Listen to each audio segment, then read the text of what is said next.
আসসালামু আলাইকুম বন্ধুরা, আশা করি অনেক ভালো আছেন। আজকের রেসিপি শাহি জর্দার সাথে মিষ্টি। তো রেসিপি দেখার জন্য সাথে থাকুন পুরো ভিডিওর। প্রথমে পোলার চাল নিলাম 2 কাপ।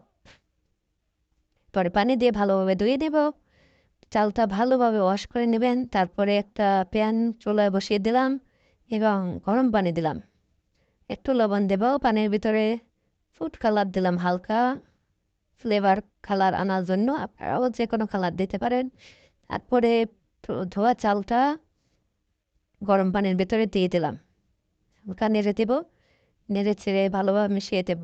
তারপরে চুলার জাল বাড়িয়ে দিতে হবে এবং ঘ্রাণ দেওয়ার জন্য একটু হালকা ফ্লেভার দিয়ে দিলাম। চালটা সিদ্ধ হয়ে আসছে দেখেন। এবার চালটা নামিয়ে পোলাওটা ছেঁকে ভালোভাবে পানি অপসারণ করে নেব। এবারে চুলায় আবার প্যান দিয়ে 1 কাপ ঘি দিয়ে দিলাম, 1 চামচ গরম মশলা কিছু, বাদাম, কিশমিশ, কাঠবাদাম এগুলো দিয়ে ভালোভাবে ঘিয়ের সাথে ভেজে নিব। ভাজার পরে এবার পানি দেব। পানি দিলে আস্তে আস্তে পানিটা ফুটে উঠবে। এরপরে চিনি, এখানে চিনি দিলাম 1 কাপ। আপনারা মিষ্টি যেভাবে খাবেন পরিমাণ মতো চিনি দিয়ে নেবেন। চিনির ক্যারামেলটা তৈরি হয়ে আসছে বন্ধুরা, দেখতে পাচ্ছেন। আবার একটু ফুড কালার দিয়ে দিলাম। যেহেতু জর্দা হবে, জর্দার একটা কালার আসলে দেখতে সুন্দর লাগে, এই জন্য কালার দিয়ে দিলাম। এবারে সিদ্ধ চাল যেটা আগে রেডি করে রেখেছিলাম সেটা দিয়ে দিলাম।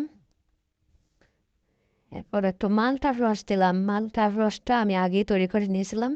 আপনারা চাইলে এখানে লেবুর রস ব্যবহার করতে পারেন। এবারে দিয়ে দিলাম গুঁড়ো দুধ 2 চামচ। গুঁড়ো দুধটা দিলে একটু টেস্ট ভালো আসে। আর একটু ঘি দিয়ে দিলাম যাতে ঘ্রাণ ভালো হয়।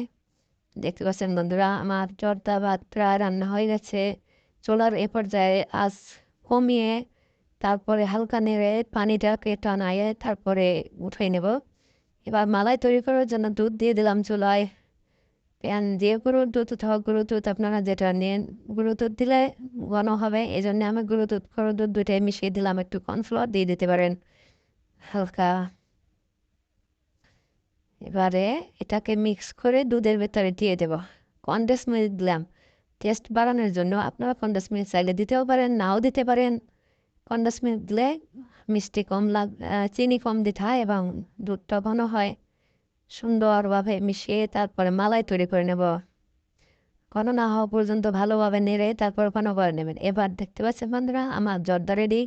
উপরে মালাই দিয়ে দিলাম। স্পেশাল অনেক মজা মিষ্টি আমি তৈরি করে রেখেছিলাম। মিষ্টিটা ভিডিওতে দেখানো হয়নি। আপনারা মিষ্টি তৈরি করতে পারেন অথবা চাইলে বাজার থেকে কিনেও খেতে পারেন। মিষ্টি ছাড়াও এটা খাওয়া যায়। যে কোনো অনুষ্ঠান, বাসায় মেহমান অথবা বিয়ের প্রোগ্রামে আপনারা এই রেসিপি খেতে পারেন। ধন্যবাদ।